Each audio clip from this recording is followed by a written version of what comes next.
Hello and welcome back to another episode of the Thrive and Five podcast. I hope you are having a fantastic day so far whenever you are listening to this. And I hope you are ready to learn how you can make sure that you work with your menstrual cycle, not against it, when it comes to dieting, health and fitness, and in general just life. Because we've been talking this week a little bit about how your menstrual cycle impacts you, how it impacts the way you feel, how it impacts your body, how it impacts your ability to diet. And it does make things harder. We've been through exactly why that is. It makes things a whole lot harder. A lot of us, myself included, can feel like a different person in the week before our periods. We might struggle with cravings or feel like the scale is messing with us more or not playing ball. You might struggle with your motivation or your energy levels, your mood, all of these things. And what I'm going to do today is walk you through some really practical strategies that we use within the TFP to make this whole thing a whole lot easier. No client has exactly the same strategies and approaches to handling their period because every woman is different. Every woman's cycle impacts them differently. I have some clients who don't really find their period impacts them very much at all. They're incredibly lucky. They find that it actually doesn't really cause them any issues. They might have a little bit of PMS, a little bit of cramps, but ultimately it doesn't cause that much of an issue. I have other clients who find it a whole lot harder, and that doesn't mean that they are lacking in willpower. That doesn't mean that they are weaker. It just means that their body and their brain responds differently to their hormone levels. They might have different hormone levels. So one of the things that I'll often do with clients is manage their food and their hunger and their cravings around their cycle, because it's probably one of the biggest things that come up around our periods. For a lot of us, the week leading up to our period is the one that's really tough, where hunger skyrockets, you feel like a bottomless pit, your cravings get really intense, you maybe feel like you can't stop thinking about certain foods, and no amount of willpower is going to cut it. And that makes complete sense. For one, I think it's really important to remember that your basal body temperature, so the temperature of your body, increases in the second half of your cycle in that luteal phase, which means that you burn more energy, you use more energy in the luteal phase, so you might feel a little bit hungrier. And also your levels of serotonin, the kind of happy hormone as we'll often call it, they drop. And that can often mean that we end up craving carbs because we just want energy quickly.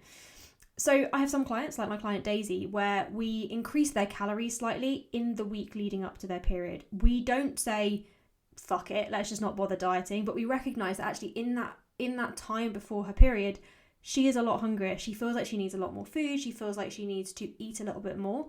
And if we were to stick with her calories that were slightly lower, she would find that she would end up not being able to hit them because she'd be so physically hungry, and she might end up kind of feeling like she was binging or like she was out of control. But actually, by making a planned intentional adjustment, it means that you don't feel like you failed, and it means that when your cravings do get strong, you've got a little bit more room to play with within your calories in order to fit in some more calories around your period. And then what we'll do is drop her calories back down again once she feels like she can cope, and that allows her to carry on losing weight. A lot of my clients in general, as part of the TFP process, will lean into having more satiating foods that keep us fuller for longer.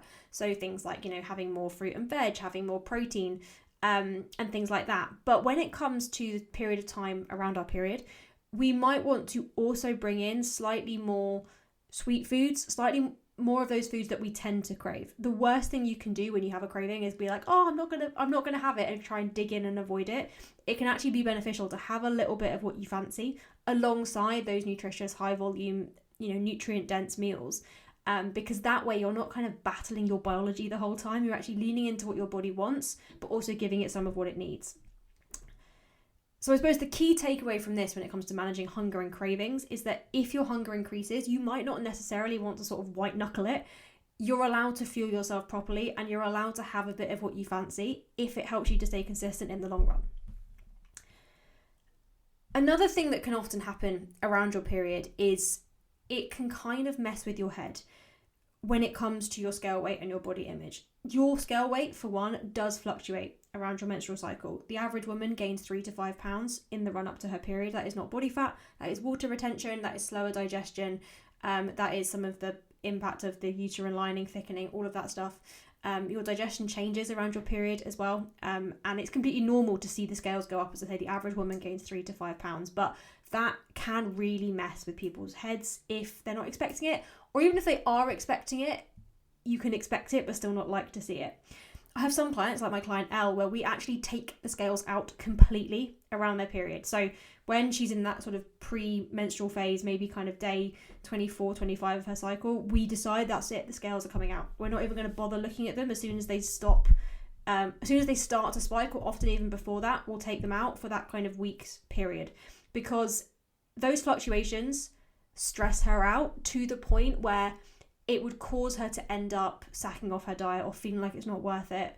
It would impact her body image to the point where she would stop doing her steps or stop going to the gym, and it just wasn't beneficial. So taking the scales out and giving her the freedom to actually just make the choices that she wants to make, stick to her diet, stick to her calories without seeing that number every day that was getting into her head, meant that when she was in that slightly more vulnerable emotional state, it's not as much of an impact. I have other clients like Rian where we've actually spent a lot of time building awareness of her cycle so that she is really aware of her body image dipping around the time of the month. She was finding that every month she would have a week where she would be thinking, I feel gross, I feel fat, I feel ugly, I don't like myself, feeling quite negative about her body. And it would catch her unawares because she'd be like, why? I don't like that I feel like this, maybe it's true. And actually, by building up some sort of cycle awareness, she could recognize that actually part of the reason I feel the way I do is my hormones. Part of the reason I feel the way I do is that I do look different around my time of the month because I am more bloated, I have more water retention. I can feel it, I can see it. But being able to attribute that to this is happening in my body allowed her to be more aware of what was going on, but it also allowed her to, over time, build gratitude for that, recognizing that actually having a period is a gift. It is a miraculous thing that our bodies do this. It's something that happens every month without us even trying, and as much as it's annoying and horrible and uncomfortable, recognizing that it's our body doing what it's meant to do is a healthy thing to happen. And by doing this, she was able to build better body image and be more comfortable with her cycle. So around your time of the month, your body image will fluctuate, your weight will fluctuate, and the key is to be aware of that, know it's going to happen, understand why it happens, and put things in place that allow you to manage your response to that.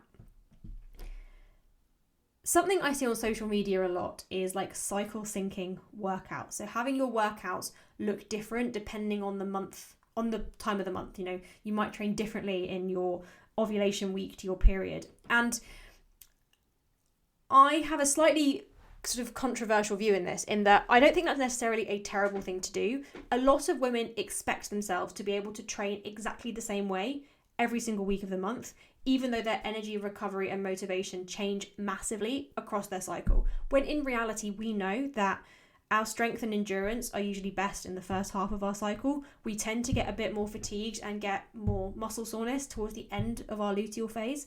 And the first few days of your period can be hit or miss. Some people feel absolutely fine. Some people feel really, really rough. Some people notice their strength drops massively right before their period. Some people notice everything feels a bit harder. Some people don't notice any changes at all. I don't believe you should be syncing your workouts to your cycle, having different things you do depending on the week of the month. I think that is a bit prescriptive. But I do think that most women, particularly where you are trying to get yourself into a good routine with health and fitness, could benefit with slightly adjusting their training around their period, depending on how they feel, and doing this in a very responsive, in a very sort of way that's in tune with yourself. So something that I personally do, for example, is I will often take a rest day the day my period starts. I know that my period is uncomfortable, it is painful, I tend to get quite sick, I tend to have really bad digestion on day one of my period, and I tend to I'll sometimes throw up depending on how I'm doing. Sometimes the pain is just quite bad. That's just how my period is. I mentioned in the first episode that I went on the contraceptive pill because of painful periods. It didn't fix it. It's fair to say it's better than it was, but it didn't fix it. And so I will often just take a rest day when my period starts. And if that was a day I was planning to do a workout, it doesn't mean I don't get that workout done, but I just move my days around and I adjust it so I don't train on day one of my period, because I know that I'm not going to be able to go in and get anything out of the session. Often I won't be able to do anything at all. To be honest, if I was to go in, it would probably be really, really dangerous because I risk passing out. Would not be sensible. I have some clients where on day one of their period, they're just a bit crampy and uncomfortable, and there are certain movements they just don't feel able to execute. Things like hip thrust, having a heavy bar across your pelvis is maybe not very comfortable day one of your periods. Some people, I used to find this, even day 2 or 3 of their cycle, find that things like deadlifts or squats can be quite uncomfortable because you almost can't engage and kind of brace properly. So we might switch training around a little bit depending on your cycle. Something I'll sometimes do with clients as well is if in the run up to their periods of that PMS week, they find the higher intensity training more uncomfortable, we might just change around what they're doing a little bit just to give them what they need so they can still go in and get the benefit from the session in terms of stress relief, in terms of moving their body, but in a way that is really, really beneficial.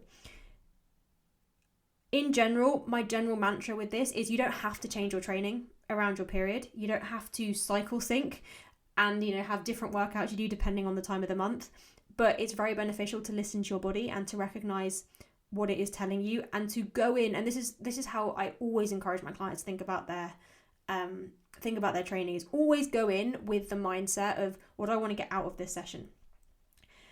What is my intention here? For some, it's just showing up and getting through the session. I have workouts where it's just about going in and doing something. I have others where it's about really pushing and challenging myself, and it's recognizing what it is that you need from the session on any given day.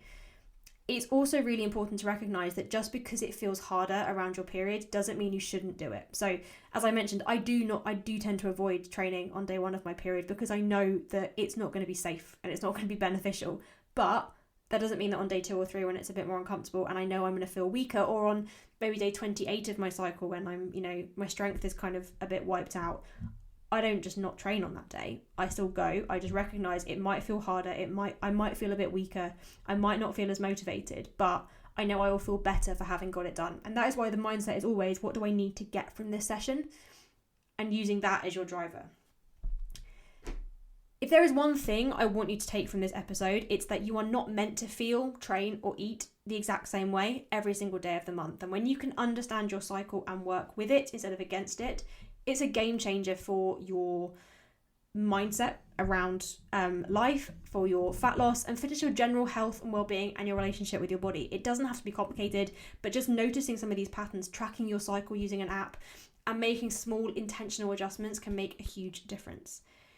If this episode was helpful, do pop me a message over on Instagram at amytyler.tfp and let me know what part of the cycle you find the hardest, and I'd love to hear what strategies you're using that work for you. And if you have any questions or anything you want to chat through with regards to any of what I've talked about, please pop me a message. I always love to have a chat. That is it for today. I will catch you next time.